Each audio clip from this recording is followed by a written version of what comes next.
সারদার 5 বছর বয়স আর গদাধরের 23। দুজনের বিয়ে হলো। শক্তি মিলল শিবের সঙ্গে। 300 টাকা পণ পেল রাম মুখুজ্জে, কন্যাপণ। কিন্তু বউকে গয়না দিচ্ছ কি? চন্দ্রমণি গয়না পাবে কোথায়? তাদের বড় দৈন্য, নগদ টাকা দিতেই প্রাণান্ত। গদাধরের পাগলামি সারুক, সংসারে মন পড়ুক, তারই জন্যে তার বিয়ে দেওয়া। কিন্তু গয়না কিছু না দিলে তো নয়। লোকে বলবে কি?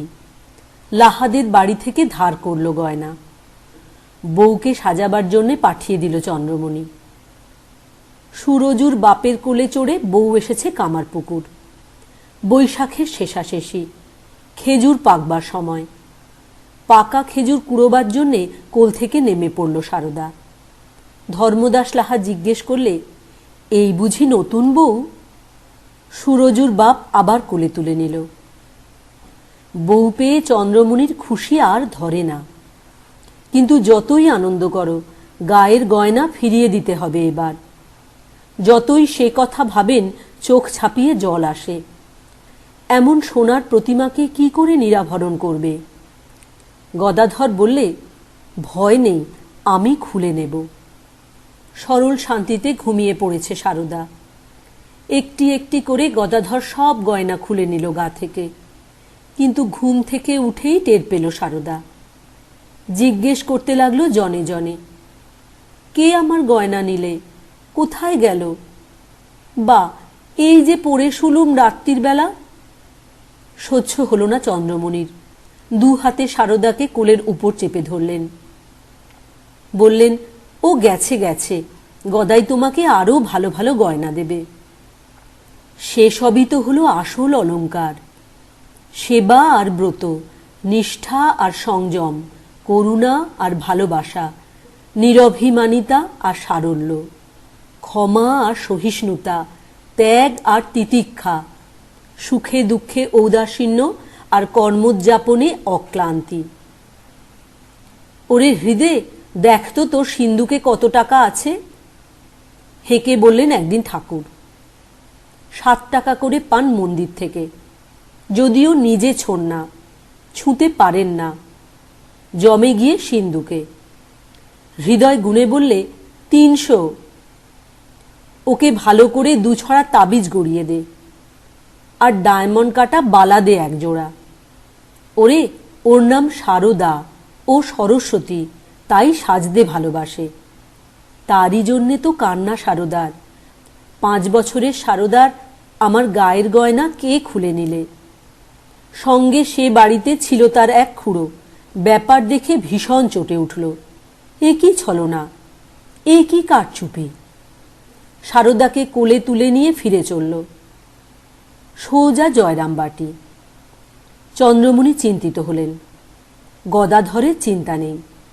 উদাসীনের মতো বললে, যাবে কোথায়? বিয়ে হয়ে গিয়েছে না, বাঁধন কি আর আলগা হয়? গা থেকে গয়না খুলে নিয়েছে, তবু গদাধরের উপর রাগ নেই সারদার। সারদা তখন 7-এ পড়েছে। শ্বশুরবাড়ি এসেছে গদাধর। কেউ বলে দেয়নি। নিজের থেকে সারদা জল নিয়ে এলো ঘটি করে। গদাধরের পা ধুয়ে দিলে, নুয়ে পড়ে চুল বুলিয়ে দিলে পায়ে। উঠে দাঁড়িয়ে পাখার হাওয়া করতে লাগলো। সবাই বলছে, পাগলা জামাই। বলবেই বা না কেন শুনি? বেশ আছে। হঠাৎ এক সময় লাফ মেরে চেঁচিয়ে উঠল গদাধর, এবার আমি কাউকে ছাড়ছি না, জবন হোক, চণ্ডাল হোক, যেই হোক না কেন।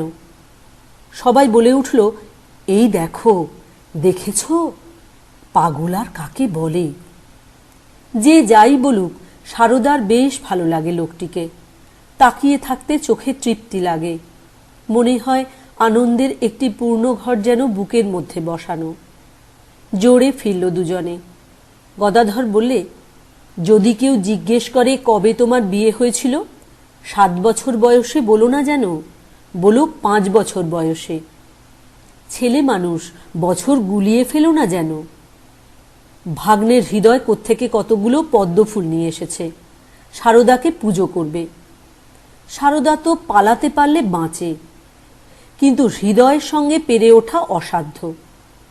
এক ভক্ত এসে শ্রীমাকে বললে, মা, তোমার পুজো করব। তোমার কোন ফুল পছন্দ? না না, আমাকে পুজো কেন, ঠাকুরের পুজো করো। ঠাকুর সাদা ফুল ভালোবাসতেন। ভক্তের মুখখানি ম্লান হয়ে গেল। মমতাময়ীর চোখ এড়াল না। বললেন, আচ্ছা, কিছু হলদে ফুলও এনো। ভক্ত ফুল নিয়ে এলো। মা বললেন, সাদা ফুল ঠাকুরকে দাও, আর হলদে ফুল আমাকে। বগলা পুজোয় পীতপুষ্প বিহিত। কে একজন জিজ্ঞেস করলে মাকে, মা, আপনি কি বগলা? কি যে বলো তার ঠিক নেই। কথাটা চাপা দিলেন। অবগুণ্ঠিতা হয়ে রইলেন আত্মবিলুপ্তিতে। আমি কে তা জেনে তোমার লাভ কি? দেখো তোমার অন্তরে একটি বেদনা পুঞ্জীভূত হয়ে উঠল কিনা, তাতে ধরল কিনা অনুরাগের রং, লাগলো কিনা শরণাগতির সৌরভ। তা যদি হয়ে থাকে তবে তোমার সেই চিত্তকমলটি পূজার পুষ্প, বীণাবাদিনীর পা রাখবার জায়গা। বড়টি হয়ে প্রথম যখন কামারপুকুরে এলো সারদা, তার বয়স তখন 13 কি 14। গদাধর দক্ষিণেশ্বরে, কালীর জন্যে আকুল। সেই আকুলতাটি যে ছুঁয়ে আছে সারদাকে, তাই দূরে থেকেও দূর মনে হয় না। অদর্শনই সুদর্শন। হালদার পুকুরে নাইতে যাবে সারদা। একে নতুন বউ, তাই ছেলে মানুষ, লজ্জায় জড়সড়। কি করে 5 জনের সুমুখ দিয়ে যাবে আসবে? খিড়কির ছোট দরজাটির পাশে দাঁড়িয়ে গড়িমসি করছে। অমনি কোথা থেকে কে জানে 8-8টি সমবয়সী মেয়ে এসে হাজির। কি গো, নাইতে যাবে? বেশ তো, চলো আমাদের সঙ্গে, আমরা তোমায় ঘিরে নিয়ে যাব, কেউ দেখতে পাবে না। তোমরা কে গা?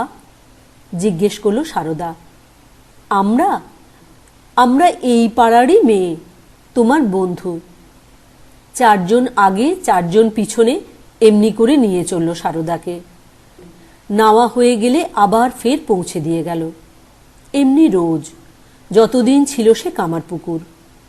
মাগো, ওরা কি তোমার অষ্টসখী? একদিন জিজ্ঞেস করল এক ভক্ত। কে জানে বাপু, তোমার খালি ওই সব কথা। পঞ্চবটিতে বসে লাটু মহারাজ ধ্যান করছে। ওদিকে যেতে যেতে ঠাকুর দেখতে পেলেন। বললেন, কার ধ্যান করছিস রে লেটো? লাটু তড়াক করে লাফিয়ে উঠল। ওই নবদ ঘরে যা, সেখানে সাক্ষাৎ ভগবতী আছে, রুটি বেলছেন বসে বসে। যা, তাঁর রুটি বেলে দেখে যা। দিকপাত না করে লাটু ছুটল নবতে।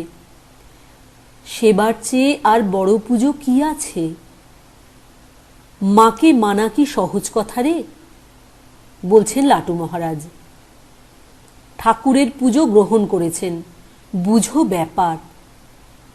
মা ঠাউন যে কি তা শুধু তিনি বুঝেছিলেন, আর কিঞ্চিত স্বামীজি বুঝেছিল। তিনি যে স্বয়ং লক্ষ্মী, তাঁর দয়া বুঝতে গেলে বহু তপস্যা দরকার। বলরাম বোসের বাড়ি থেকে মা জয়রাম বাটি ফিরে যাচ্ছেন। একে একে সবাই মাকে প্রণাম করল, কিন্তু লাটুর দেখা নেই। ঘরে পায়চারি করছে আর বলছে, সন্ন্যাসী কো পিতা কো মাতা, সন্ন্যাসী নির্মায়া। মা শুনতে পেলেন সেই কথা। দোরগোড়ায় দাঁড়িয়ে বললেন, বাবা নাটু, তোমার আমাকে মেনে কাজ নেই। তড়াক করে লাফ মেরে মার পায়ে পড়ল লাটু। প্রণাম করবে না কাঁদবে ফুপিয়ে ফুপিয়ে ঠিক করতে পারল না। মার চোখ দুটিও ভিজে উঠল। গায়ের চাদর দিয়ে মার চোখ মুছিয়ে দিল লাটু। বললে, বাপ ঘরে যাচ্ছ মা, কাঁদতে নেই। শরৎ আবার শিগগির তোমাকে নিয়ে আসবে। কেঁদো না মা, যাবার সময় ফেলতে নেই চোখের জল। ঠাকুরের ভাইঝি লক্ষ্মী, বছর 7 ছোট সারদার চেয়ে। কোত্থেকে একখানা বর্ণ পরিচয় জোগাড় করে এনেছে। দুজনে মিলে তাই পড়ছে লুকিয়ে লুকিয়ে। হৃদয়ে চোখ এড়ানো গেল না। হাতের থেকে বই কেড়ে নিলে জোর করে। বললে, মেয়ে ছেলেদের লেখাপড়া শিখতে নেই, শেষে কি নাটক নভেল পড়বে? সারদা ছেড়ে দিল, কিন্তু লক্ষ্মী ঝিয়ারি মানুষ, সে হারল না। নিজে গিয়ে পাঠশালায় পড়ে আসতে লাগলো। পড়ে এসে লুকিয়ে লুকিয়ে শেখাতে লাগলো সারদাকে। সারদা তখন দক্ষিণেশ্বরে।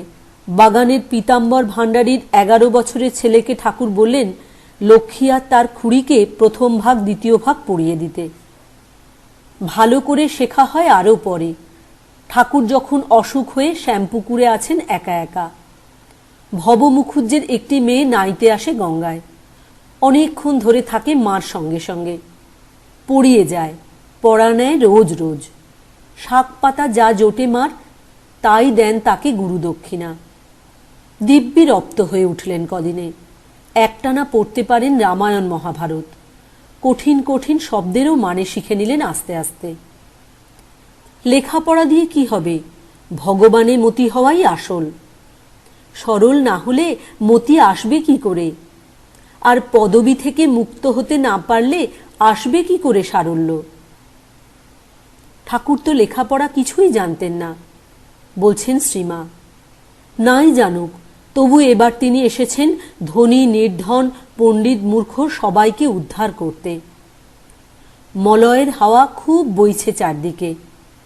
যে একটু পাল তুলে দেবে, শরণাগত হবে, সেই ধন্য হয়ে যাবে। তোমাদের ভাবনা কি? তোমরা তো আমার আপন লোক, তবে কি জানো? থামলেন একটু শ্রীমা। বিদ্বান সাধু যেন হাতির দাঁত সোনা দিয়ে বাঁধানো।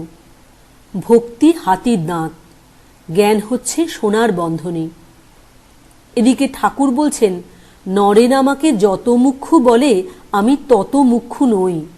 আমি অক্ষর জানি, বর্ণলিপি জানি, আর সমস্ত বর্ণে ও লিপিতে যিনি অবর্ণনীয় জানি সেই ব্রহ্মকে। কিন্তু পাড়াপড়শিদের অনুকম্পা সইতে পারে না সারদা, সইতে পারে না পতিনিন্দা। আহা, শ্যামার মেয়ের কি একটা পাগলের সাথে বিয়ে হলো? সইতে পারে না এ লোকগঞ্জনা। হয়েছে তো হয়েছে, তোমরা কি বুঝবে সেই পাগলের মহিমা? আমি তো নিজের থেকে পাগলকে নির্বাচন করেছি। আমিও তো উন্মাদিনী। পার্বতীর বিয়ের দিনটি মনে করো। বাপ হিমালয় কত বড় সভা সাজিয়েছেন। হাঁসের পিঠে চড়ে প্রথমে এলেন ব্রহ্মা, কত শোভা সম্পদে ছড়াছড়ি। গরুরের পিঠে চড়ে এলেন তারপর বিষ্ণু, তারই বা কত আড়ম্বর। তারপর এলো প্রজাপতিরা, দিকপালেরা। হই হই পড়ে গেল। ঐশ্বর্যে বিলাসে ঝলসে গেল 10 দিক। শেষকালে বর এলো। উমা, এই বর, এই তার চেহারা। বাঘের ছাল পরে ষাঁড়ে চড়ে এসেছে, সাপ ঝুলছে ঘাড়ে বুকে, নেশার ঝোঁকে চোখ ঢুলু ঢুলু করছে।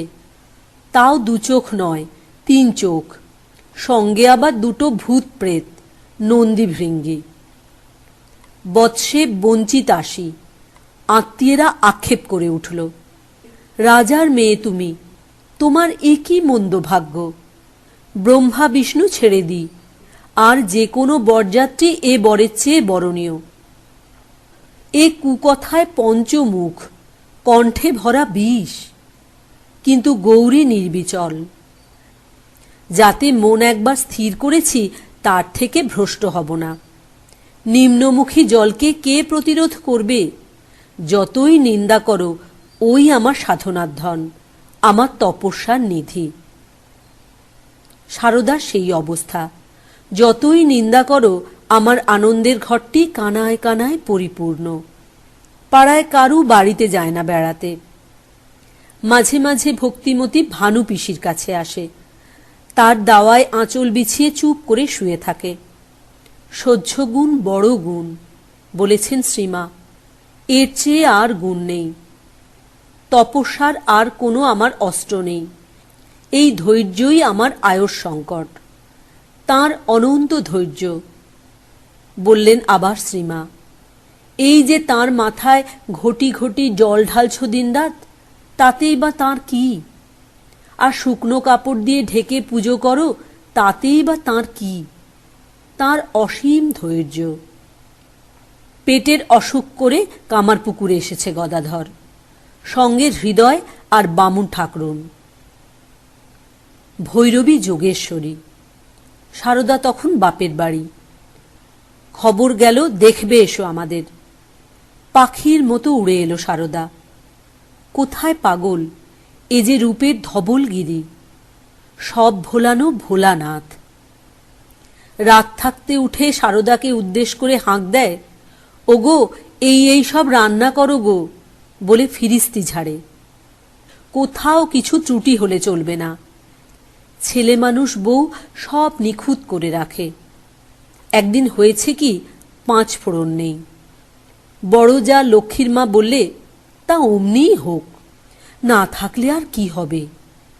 ঠিক কানে গিয়েছে গদাধরের। ফোড়ন দিয়ে বলছে, 1 পয়সার আনিয়ে নাও না, যাতে যা লাগে তাতে তা বাদ দিলে চলবে কেন। শ্রীমারও সেই কথা, যেখানে যেমন সেখানে তেমন, যখন যেমন তখন তেমন। এক মেম সাহেব এসেছে মার সঙ্গে দেখা করতে। মাকে প্রণাম করতেই মা তার হাত ধরল, অনেকটা হ্যান্ডশেক করার মতো। যেখানে যেমন সেখানে তেমন। বামুন ঠাকরুন আবার ঝাল বেশি খান, মেজাজটিও বুনো সর্ষে।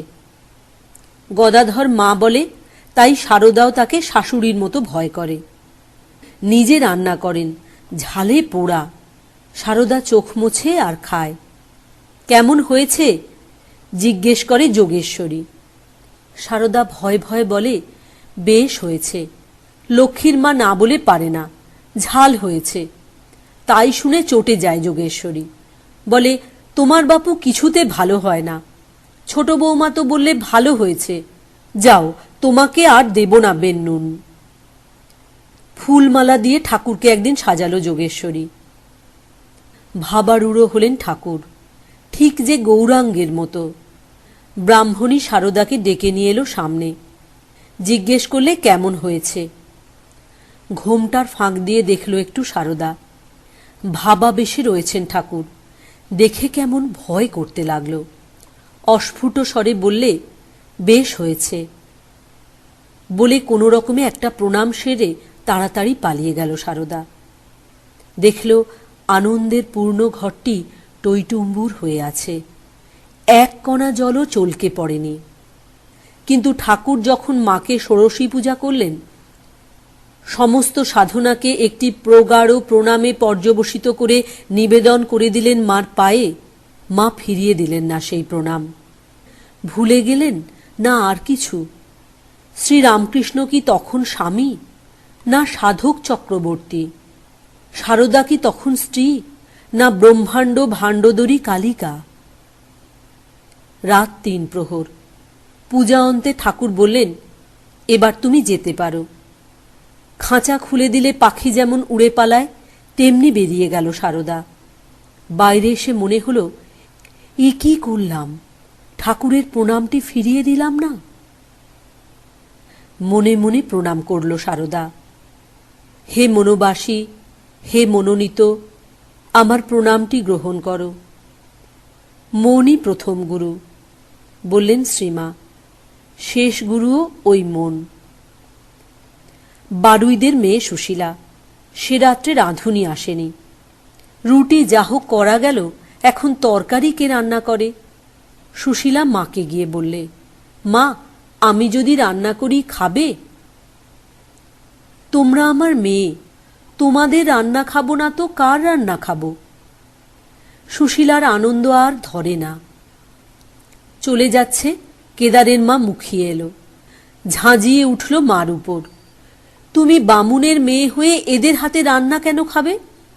ঠাকুর না হয় সন্ন্যাসী ছিলেন, তুমি তো আর সন্ন্যাসী হওনি। সুশীলাকে ফেরালেন মা। মুখখানিতে মলিন একটা ছায়া পড়েছে, হয়তোবা মমতার ছায়া। বললেন অনুতপ্ত গলায়, এদের জ্বালায় কিছু হবে না, শুনলে তো এই রকম সব বলে।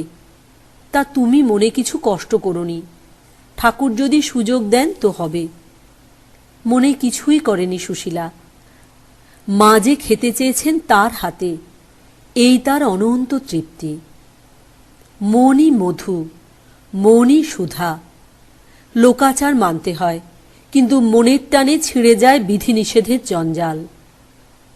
খাওয়া হয়ে গিয়েছে, শালপাতা কুড়িয়ে জায়গা নিগোবে ভক্তের দল। মা বলে উঠলেন, থাক, লোক আছে। লোক আর কে? লোক স্বয়ং মা।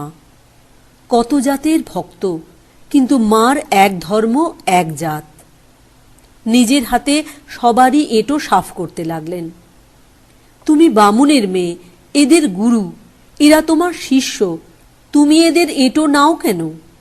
নালিশ করল সহবাসিনীরা। এতে যে ওদের অমঙ্গল হবে। বলে কি অলক্ষণে কথা, আমি যে এদের মা গো। ছেলেরটা মা করবে না তো আর কে করবে? ঈশ্বর দয়াময়। এ আবার কেমন বলি, বললেন ঠাকুর। ঈশ্বর বাপ মা। ছেলেকে বাপ মা দেখবে না তো কি দেখবে ভিন পাড়ার লোক? দয়া আবার কি? যোগের টান, নারীর টান। না দেখে যাবে কোথায়? 100 বার দেখবে। সেই যে কামারপুকুর থেকে চলে গেল গদাধর, আর তার দেখা নেই। খবর যা আসে তা শুনতে মোটেই ভালো নয়। সত্যি সত্যি নাকি পাগল হয়ে গিয়েছে। কেবল মা মা করে কাঁদে, মাটিতে মুখ ঘষে। পুজোর জন্যে রয়েছে মন্দিরে। পুজোতে আর মন নেই। লাঠি কাঁধে করে মন্দিরের চারপাশে ঘুরে বেড়ায়। গায়ে জামা কাপড় রাখে না, চুলও ঝাঁকড় মাকড়। মন বড় উতলা হয়, চোখের কোণে জল জমে। একবার নিজের চোখে দেখে এলে হয় না? তিনি কি সত্যি বদলে যেতে পারেন? কতদিন আগে সেই যে দেখেছিল তাঁকে, পূর্ণ পবিত্র সদানন্দ পুরুষ, সে কি পাগল হয়ে যেতে পারে? যদি কাছে গিয়ে বসে, চিনবে নাকি সারদাকে? নেবে নাকি তার স্নিগ্ধ হাতে শুশ্রূষা? কে জানে। চোখ দুটো নাকি সবসময় লাল।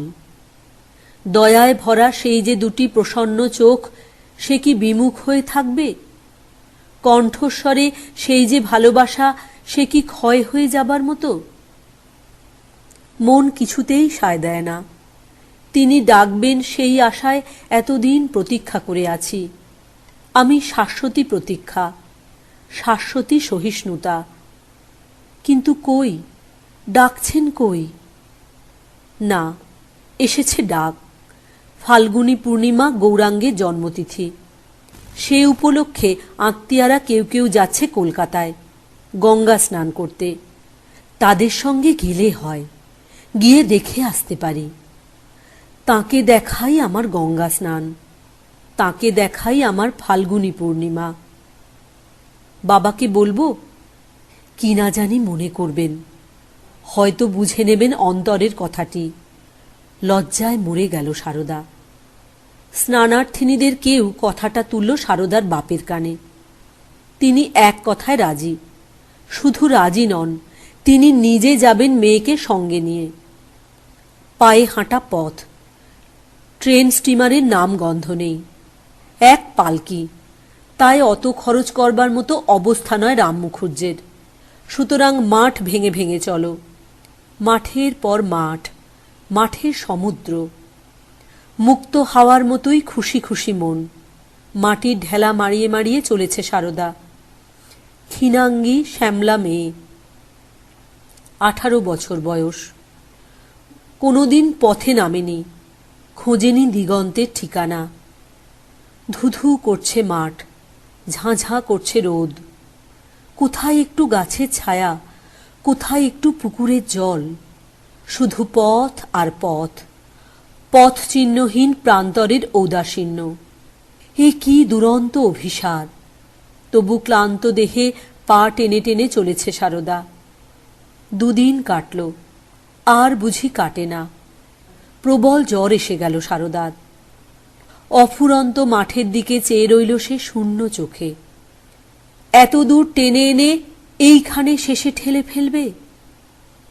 সামনে চটিতে নিয়ে গিয়ে তুললেন রাম মুখুজ্জে। উপায় কি? যতদিন জ্বর না ছাড়ে, দেহ না সুস্থ হয়, যাত্রা স্থগিত রইল। কে জানে বিধি বাম হলে ফিরে যেতে না হয় জয়রামবাটি। সেই জ্বরের ঘোরে চটিতে সেই কালো মেয়েটির সঙ্গে দেখা, সেই কালাভ্র শ্যামলাঙ্গী কল্যাণী, তার প্রেমতরল দুটি চোখ, স্নেহ বাড়ি ভরিত স্পর্শ। এক পা ধুলো নিয়ে বিছানার পাশে বসে পড়ল, মাথায় হাত বুলিয়ে দিতে লাগল। জ্বরে পোড়া গা ঠান্ডা হয়ে গেল মুহূর্তে। কেউ তোমাকে পা ধুতে জল দেয়নি? জিজ্ঞেস করল সারদা। না বোন, আমি এক্ষুনি চলে যাব, তোমাকে দেখতে এসেছি। ভয় নেই, ভালো হয়ে যাবে। কোয়ালপাড়ায় মার জ্বর হয়েছে, জ্বরে একেবারে বেহুঁশ। কোথায় পাই এমন ভক্ত যার স্পর্শে জ্বরের জ্বালা ঠান্ডা হবে? মোটা সোটা কাঞ্জিলাল, ডাক্তার, ভক্ত, মার চিকিৎসা করে। তারই ঠান্ডা মোটা পেটটিতে হাত দিয়ে শুয়ে থাকেন শ্রীমা। সেই কাঞ্জিলালের দ্বিতীয় পক্ষের স্ত্রী। একদিন এসে মাকে বললে প্রণাম করে, মা, আশীর্বাদ করুন আপনার ছেলের যেন উপায় হয়। মা তার মুখের দিকে তাকিয়ে রইলেন। বললেন, বৌমা, এমন আশীর্বাদ করব যাতে সকলের অসুখ হোক, সকলে কষ্ট পাক? এমনটি পারব না বলতে, বরং এই আমার আশীর্বাদ, সকলে ভালো থাক, সকলের মঙ্গল হোক। ঠাকুরের প্রবল অসুখের সময় বলছেন তিনি নাগমশাইকে, ওগো এগিয়ে এসো, এগিয়ে এসো, আমার গা ঘেঁষে বসো, তোমার ঠান্ডা শরীর ছুঁয়ে আমার দগ্ধ শরীর শীতল হোক, বলে তাকে জড়িয়ে ধরলেন ঠাকুর। দারুণ গরম পড়েছে। মা তখন কোয়ালপাড়ায়। বলছেন আকাশের দিকে চেয়ে, আহ, একটু বৃষ্টি হলে ধরিত্রীটা ঠান্ডা হতো। কিছুক্ষণ পরেই শুরু হলো ঝড় বৃষ্টি। শিল পড়তে লাগলো। আনন্দ চপলা কিশোরীর মতো মা শিল কুড়োতে লাগলেন, মুখে পুড়তে লাগলেন তুলে তুলে। জলে ভিজে ভিজে লাভ হলো এই, আবার জ্বর হলো। জ্বরের সঙ্গে সঙ্গে দুঃসহ গাত্রদাহ। মেয়েরা মার বিছানার দুপাশে বসেছে ঘন হয়ে। তাদের বুকে পিঠে হাত রাখছেন মা। বলছেন, আহ, এতগুলো মেয়ে, কারু গা ঠান্ডা নয়। শরৎ মহারাজকে খুঁজছেন জ্বরের ঘোরে। খবর পেয়ে ডাক্তার কাঞ্জিলালকে নিয়ে এসেছে শরৎ। ছটফট করতে করতে বারে বারে হাত বাড়াচ্ছেন মা। গায়ের জামা খুলে ফেলল শরৎ। মার পাশে বিছানায় গিয়ে বসল তাড়াতাড়ি। মা তার পিঠে হাত রাখলেন, বললেন, আহ, আমার সমস্ত দেহ ঠান্ডা হলো। শরতের গাটি যেন পাথর। পরদিন জ্বর ছেড়ে গেল। পথে বেরিয়েই পেয়ে গেল এক পালকি। বাপে মেয়ে চলল দক্ষিণেশ্বরের দিকে। গঙ্গার উপরে নৌকায় বারবেলা কাটিয়ে নিল। যখন দক্ষিণেশ্বরে পৌঁছুলে তখন রাত 9টা।